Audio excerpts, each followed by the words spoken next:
When it's finally time to list your home for sale, there are three things that determine if it's even going to sell or not.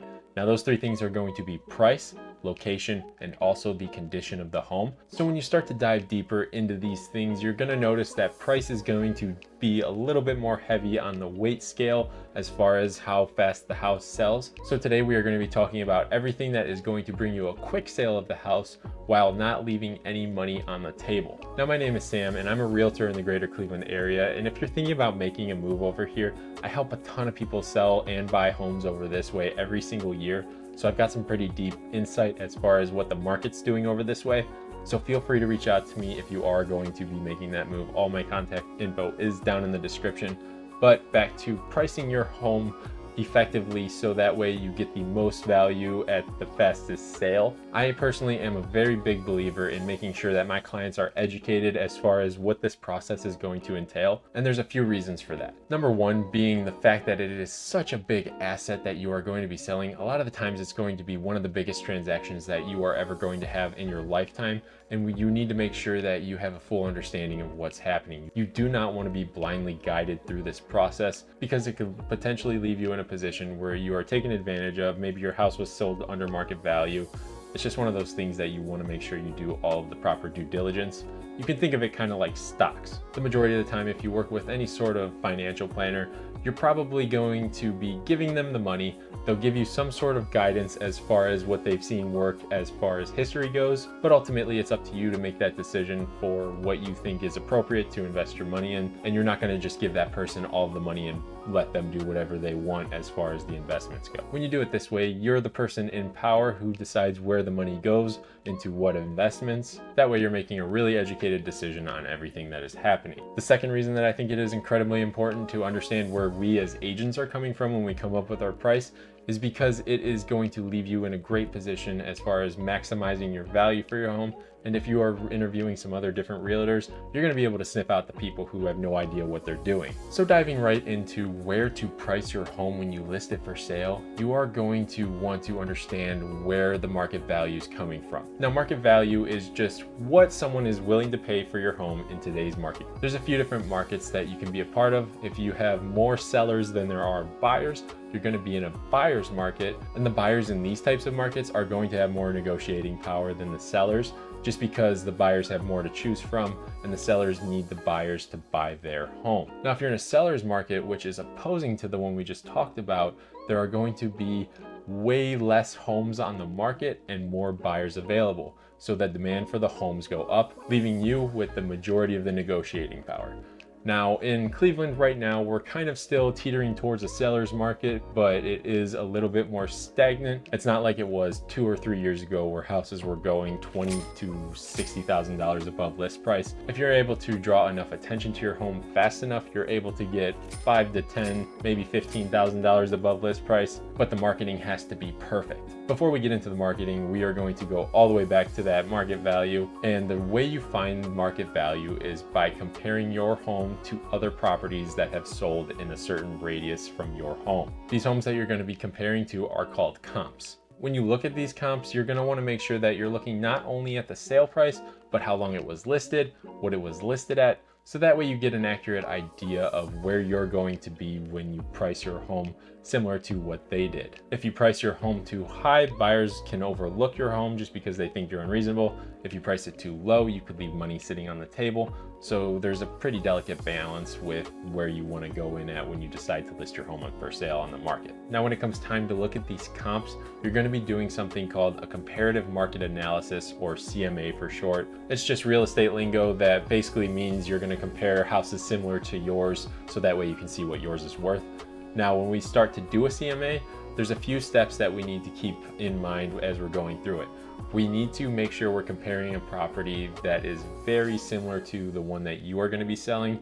So it's got to have a very similar amount of bedrooms, a similar amount of bathrooms, similar square footage, similar lot size, all within usually a half a mile radius. Now, on top of that, you are going to want to make sure you do not go past 6 months of sales because this market that we're in is changing so much. You can use other properties to compare to that maybe have one more bedroom or one more bathroom or an extra half bath.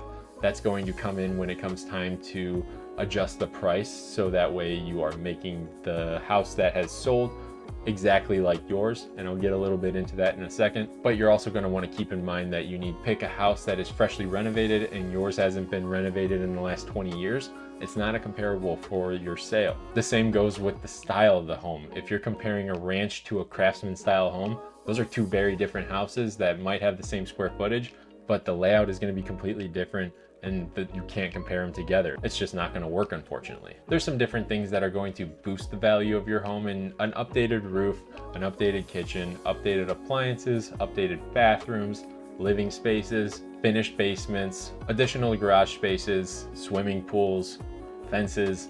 All of that can play a factor into the price of your home, but a lot of the times it's not worth doing huge renovations unless you are sitting in a pretty good position with your home, just versus the amount of time that it would take to do those renovations, because the market could totally change in that amount of time. So if you're debating on doing a renovation, talk with a professional to see if it's even worth doing. But the general rule of thumb is that like a fresh coat of paint and a professional clean and maybe some new flooring is the best route to go. So that way your house just feels clean and new, but that way you're not spending months and months on a full-fledged renovation. Another thing to keep in mind when you are comparing other houses to yours, you do not want to cross main roads, because a lot of the times neighborhoods do not continue from one side of the road to the other. It can be a different style community.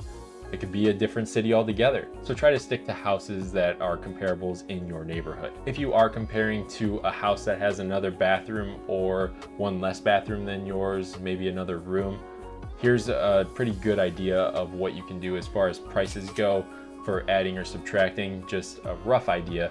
This isn't exactly how I do it for every single house because it depends. One full bathroom is usually worth about $10,000.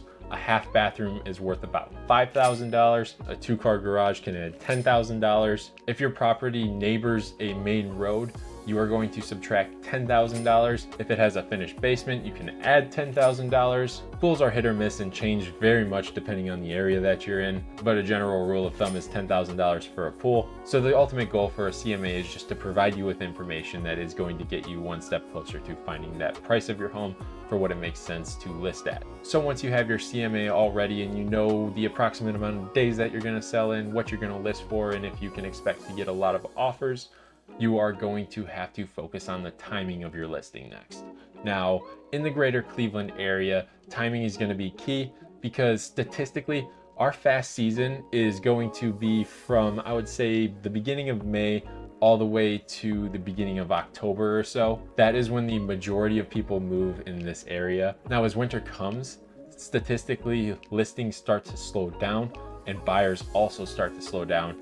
So prices will naturally just drop during that time as well. So if you're a buyer, it might be worth getting a home during that time because that's the time of year where you're going to get the best price. But realistically, if you can list in April or May, you're probably going to get the most amount of people walking through your home, which essentially will drive up the amount of interest that you can drum. If you can get multiple offers, you can drive up that price as well. Most of the people who are shopping during this time are wanting to make a move before that school season starts, so that way they can be all situated before their kids have to go back to school.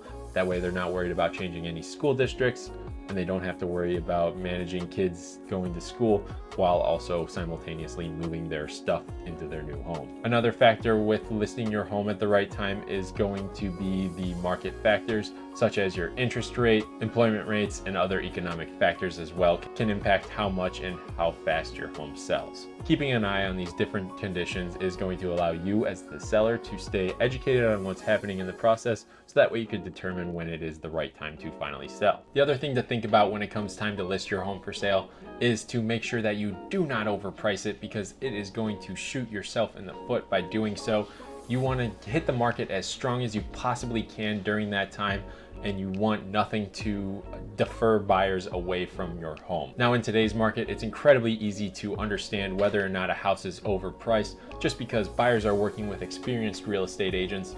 Buyers are actually getting pretty savvy themselves because they're able to do comparables as well to see if the home is even worth what you're asking for. So having that old style negotiating mentality where you list your home high, expect to get a lower price of where you really want to be, that just doesn't work anymore, unfortunately. It seems like buyers are too afraid to make offers nowadays just because they think you're going to be unreasonable throughout this whole process, and it's just worth avoiding altogether. When you overprice your home, you're not going to get buyers walking through it, and the people who do walk through it are probably going to realize it and lowball you anyways. But if you can't get enough people in there to even make an offer, it's going to sit on the market, and then someone's going to think that something is wrong with the home. The other issue with it sitting on the market is that the first few weeks are super critical when it is listed for sale, because you need to be able to get as many people in there as you possibly can, drum up that excitement and make these people want to compete with each other and write more offers. So that way you can kind of pit these guys against each other and drive that value all the way up and get yourself some pretty good conditions when it comes time to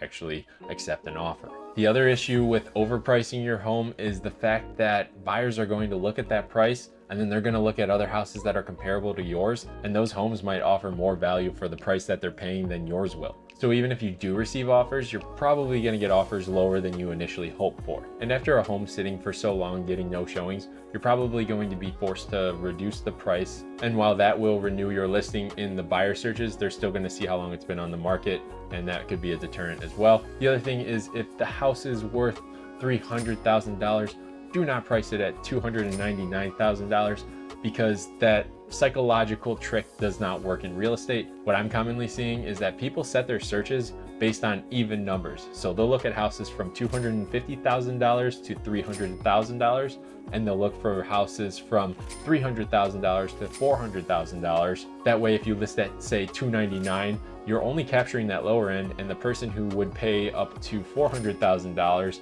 is not going to see your house. So moral of the story, it's better to price your home right, just because we are going to be able to drum up that interest in it and get you the most amount of money for your home. Now, as far as different pricing techniques go, we kind of already talked about the whole don't list it at $299,000 if you can list it at $300,000. The other thing that you can offer is different incentives. So if, say, the carpet in your home is older and it's a little dingy, but you don't want to go through the hassle of replacing it, you can offer the buyer an allowance to have that replaced and give them some money off their closing costs. You can also leave the appliances there, because when a buyer's buying a home, most of the time they're tapping their bank accounts out and they're not going to be able to afford appliances. So it'll be really convenient for them if you offer that to them as an incentive as well. Or if you're moving to a different home and some of your furniture doesn't fit in the new place and you need to leave it behind because you bought it specifically for that space, you can leave it behind for the buyer. Same thing goes, they might not have a lot of money for furniture, or maybe they just don't want to buy new stuff altogether, and this will just make their life a lot easier. So by putting together all these different steps for when you go to list your home for sale,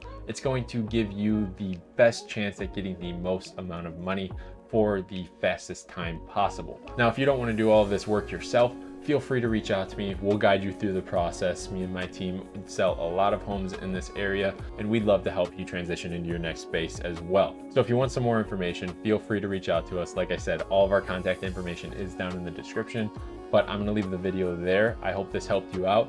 Thanks for watching, and I'll catch you in the next one.